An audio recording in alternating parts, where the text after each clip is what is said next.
dib u dayactirkan lagu sameeyay xarunta wasaaradda waxbarashada iyo tacliinta sare ee dalka ayaa waxaa iskaa wax u qabso ugu sameeyay shaqaalaha iyo maamulka wasaaradda waxbarashada oo aan gacan ka helaynin hay-ad ama dal shisheeye midna. ra-iisul wasaaraha xukuumadda federaalka Soomaaliya mudane Xasan Cali Khayre weeliyaan wasiiro ka tirsan xukuumadda ayaa xariga ka jira xarunta wasaaradda oo maanta wixii ka dambeeya si rasmi ah ay wasaaradda waxbarashadu ugu shaqayn doonto. ra-iisul wasaaraha xukuumadda federaalka Soomaaliya mudane Xasan Cali Khayre ayaa wax lagu farxo ku tilmaamay shaqaalaha wasaaradda waxbarashadu ay astaan noqdaan in dadka Soomaaliyeed ay dhistaan dalkooda. marka hore waxaan idinkugu hambaleynayaa haddii aad tihiin wasaaradda waxbarashada shaqaalaheeda inaad wasaaraddii ku furteen idinkoo adeegsaday idinka xooggiinna xoolo shacabka Soomaaliyeed aad ka soo aruuriseen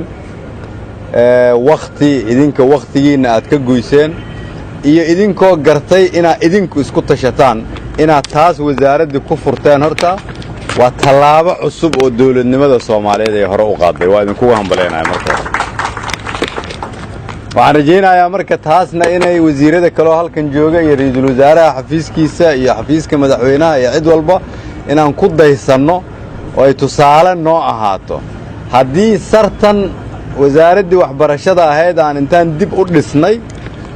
wasiirka arrimaha gudaha iyo dib u heshiisiinta Cabdi Faarax Siciid Juxa iyo wasiirka haweenka iyo xuquuq insaanka Deeqa Yaasiin Xaaji Yuusuf ayaa wasaaradda waxbarashada ugu hambaliyay inay dib u dayactirteen xaruntooda. waxaa sharaf weyn maanta inaan idin kala soo qayb galo furitaanka wasaaradda inaad ku soo laabataan. wasiir waa kaaga mahadcelinaynaa. waan aragnay shaqadii weyneed aad ka qabatay. aad iyo aad waxaan ugu faraxsanahay inaan maanta xafladan quruxda badan oo lagu daafurayo aqalka cusub ee wasaaradda waxbarashada iyo tacliinta sare aan maanta ka soo qayb galo ra'iisul wasaaruhu nagu hogaaminayo.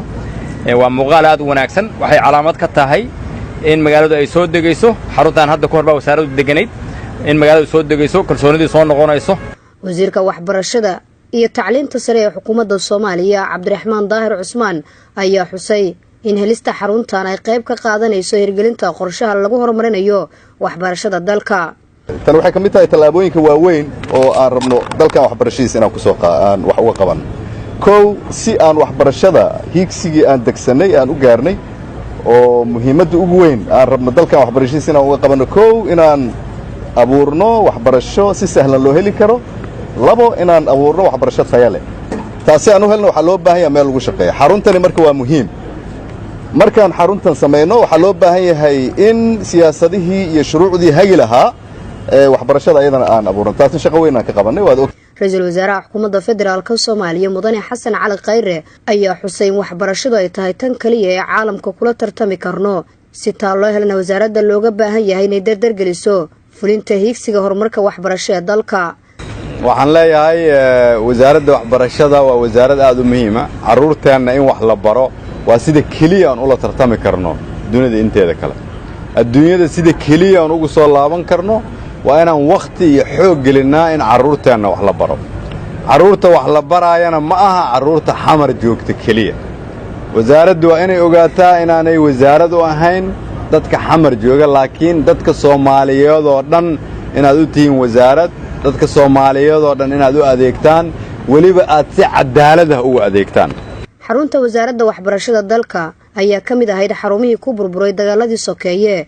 ha yeeshee waxaa dib dhis lagu sameeyey sanadkii 2014 waxayna mar kale ku burburtay qarax nabadiidka argagixisada al-shabaab ay ku weerareen. Nasr Bashiir Cali, warbaahinta qaranka, magaalada Muqdisho.